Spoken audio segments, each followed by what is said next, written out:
Ya, assalamualaikum warahmatullahi wabarakatuh. Kembali lagi bersama saya di kelas matematika. Sebelum itu jangan lupa di subscribe, nyalakan tanda lonceng dan juga di like ya.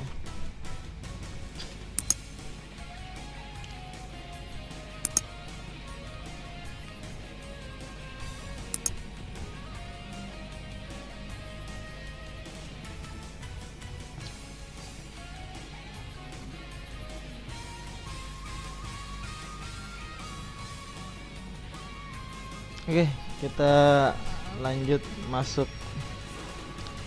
ke materi himpunan ya. Sama saya Ahmad Sofian Sauri MPD.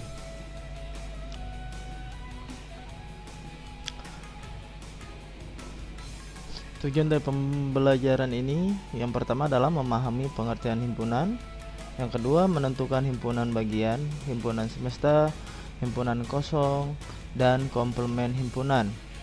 Yang ketiga menentukan hasil operasi biner pada himpunan. Yang keempat menyelesaikan masalah yang berkaitan dengan konsep himpunan. Yang kelima menyelesaikan masalah yang berkaitan dengan himpunan bagian, himpunan semesta, himpunan kosong, dan komplement himpunan. Dan yang terakhir, yang keenam adalah menyelesaikan permasalahan dengan menggunakan operasi biner pada himpunan.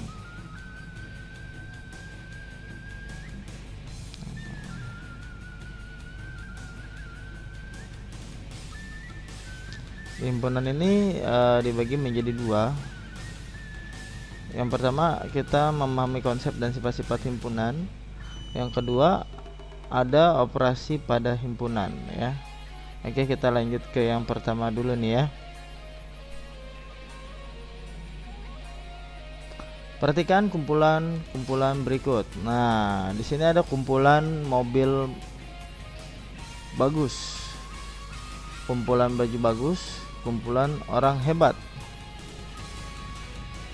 Nah, di kotak yang kedua ada kumpulan anak laki-laki, kumpulan nama hari dalam satu minggu, kumpulan planet dalam tata surya. Dari kedua kumpulan ini, yang mana sih yang bisa disebut sebagai himpunan? Nah, coba dilihat ya, dilihat baik-baik. Pada kotak yang pertama, ini bukan himpunan. Kenapa bukan himpunan? Karena kumpulan mobil bagus, kumpulan baju bagus, kumpulan orang hebat tidak memiliki batasan yang konkret ya, batasan yang jelas, tidak memiliki batasan yang jelas, sehingga kumpulan mobil bagus, kumpulan baju bagus, kumpulan orang hebat bukan himpunan. Lain halnya dengan kumpulan anak laki-laki, kumpulan nama hari dalam satu minggu, kumpulan planet dalam tata surya. Ini disebut dengan himpunan ya. Jadi himpunan adalah yang memiliki batasan yang jelas ya. Anak laki-laki hanya anak laki-laki aja. Jadi kumpulan anak laki-laki misalkan dalam satu kelas 7 satu, anak laki-lakinya ada berapa? Cuma itu aja. Terus kumpulan nama hari dalam satu minggu itu jelas ya. Nama hari dalam satu minggu ada Senin, Selasa, Rabu, Kamis, Jumat, Sabtu. Terus ada kumpulan planet dalam tata surya. Oke. Kita lanjut ya.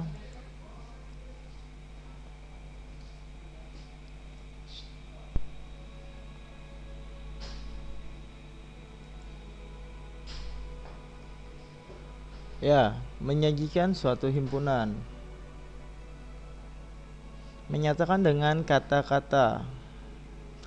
Ya, menyatakan dengan kata-kata. Yang kedua, menyatakan dengan kata-kata, misal terdapat himpunan bilangan prima kurang dari 11, dapat dinyatakan dengan bilangan prima atau dapat dituliskan dengan bilangan prima kurang dari 11. Oke, kita lanjut dengan cara mendaftar atau enumerasi.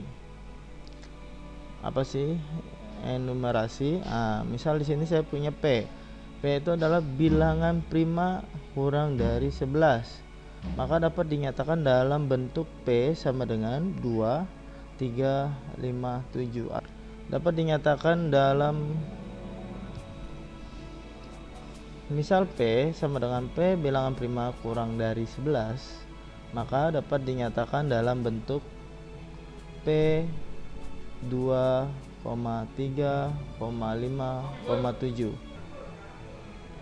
Angka ya, bilangan prima yang kurang dari 11 jelas ada 2, 3, 5, 7 diganti dengan angka bilangan-bilangan itu ya. Dengan notasi pembentuk himpunan. Himpunan bilangan prima kurang dari 11 dapat dinyatakan sebagai berikut. P sama dengan X, sedemikian hingga X bilangan prima kurang dari 11. Atau P sama dengan X, sedemikian hingga X kurang dari 11, X anggota. P sama dengan X sedemikian hingga X kurang dari 11, X anggota bilangan prima. Oke, kita lanjut.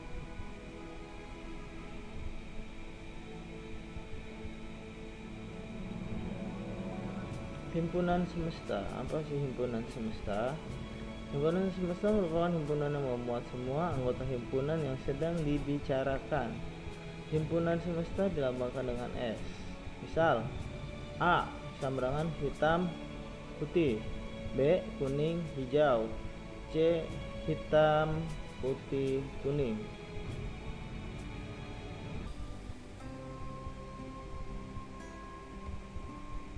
Diagram Venn. Langkah membuat diagram Venn. Yang pertama adalah himpunan semesta biasanya dalam bentuk persegi.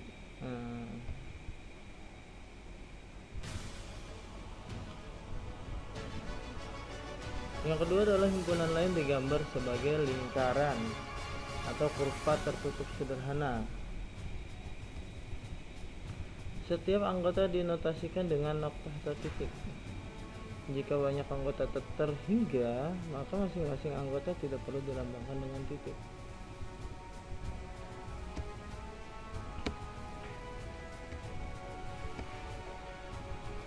Nah, contoh nih ya, jika diketahui himpunan semesta S 1, 2, 3, 4, 5, 6, dan 7 dan A 3, 5, 7, maka bila diagram Venn dari S atau himpunan semestanya dapat digambarkan sebagai berikut ya. Nah, langkah pertama membuat persegi panjang. Langkah kedua untuk menunjukkan himpunan semesta maka tulis di sudut sini S, lambangnya saja ya. Nah, yang ketiga adalah himpunan A. Himpunan A. Nah, himpunan semesta itu ada 1, ada 2, 3. Himpunan A ada 3, 5, 7. Berarti sisanya adalah di luar himpunan A, yaitu ada 1, 2, 4, 6, dan 7.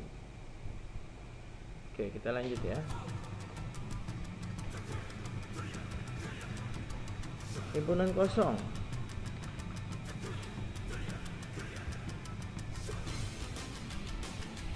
Perhatikan beberapa himpunan berikut.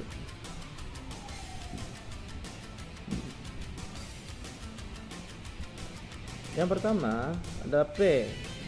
P adalah himpunan siswa kelas 7 SMP Budi Mulya yang tingginya lebih dari 6 meter. Yang kedua Q. Q adalah himpunan guru di sekolah kalian yang berusia kurang dari 15 tahun ya. Himpunan guru yang ada di sekolah atau SMP Budi Mulya yang kurang usianya dari 15 tahun. Apakah ada? Berarti dari kedua himpunan tersebut tidak mempunyai anggota, sehingga itu disebut dengan himpunan kosong yang dilambangkan dengan 0 dicoret ya, atau kurung kurawal tengahnya tapi tidak ada angkanya, karena tidak mungkin ada anak kelas 7 SMP yang tingginya sampai 6 meter. Nah, terus di SMP Budi Mulia juga tidak ada guru yang umurnya kurang dari 15 tahun tapi sudah mengajar ya. Kita lanjut. Sifat-sifat himpunan.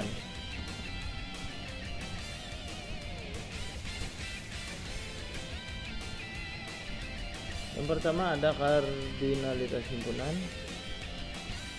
adalah bilangan yang menyatakan banyaknya anggota dari suatu himpunan dan dinotasikan sebagai NA.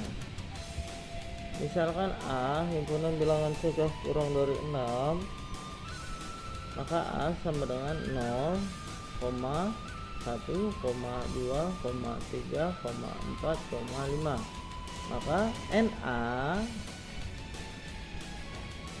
sama dengan 6. Nah, di sini bisa dihitung ya, ada sebanyak 6 ya.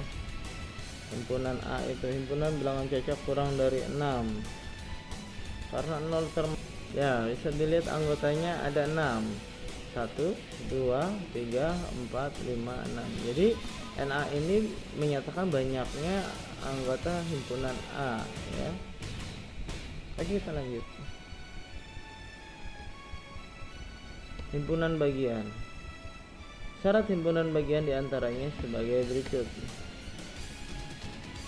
Himpunan A merupakan himpunan bagian dari B. Ditulis A bagian B. Jika setiap anggota A merupakan bagian dari B, maka himpunan A bukan merupakan himpunan bagian dari B. Ditulis A bagian B. Jika setiap bagian dari anggota A merupakan bagian juga dari anggota B. Oke.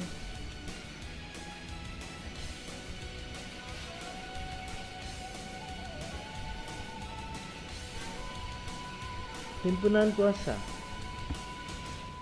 Himpunan kuasa dari himpunan A adalah himpunan-himpunan bagian dari A, termasuk himpunan kosong dan himpunan A sendiri, dilambangkan dengan PA. P ke A ya. Contoh. Yang pertama, A sama dengan SLANG dan B sama dengan SLNGA.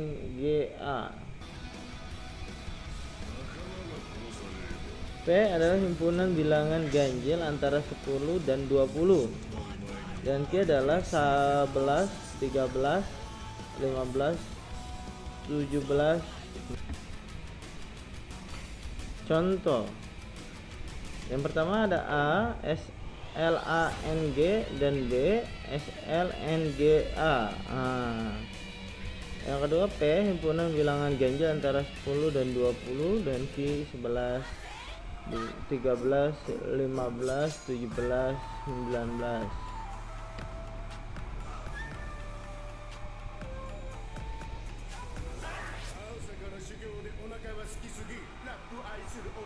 Sampai di sini ada yang mau ditanyakan? Kalau tidak ada, boleh disalin dulu. Sekian dulu dari saya. Nanti mungkin lanjut lagi di himpunan bagian kedua ya. Assalamualaikum warahmatullahi wabarakatuh. Jangan lupa sekali lagi subscribe ya.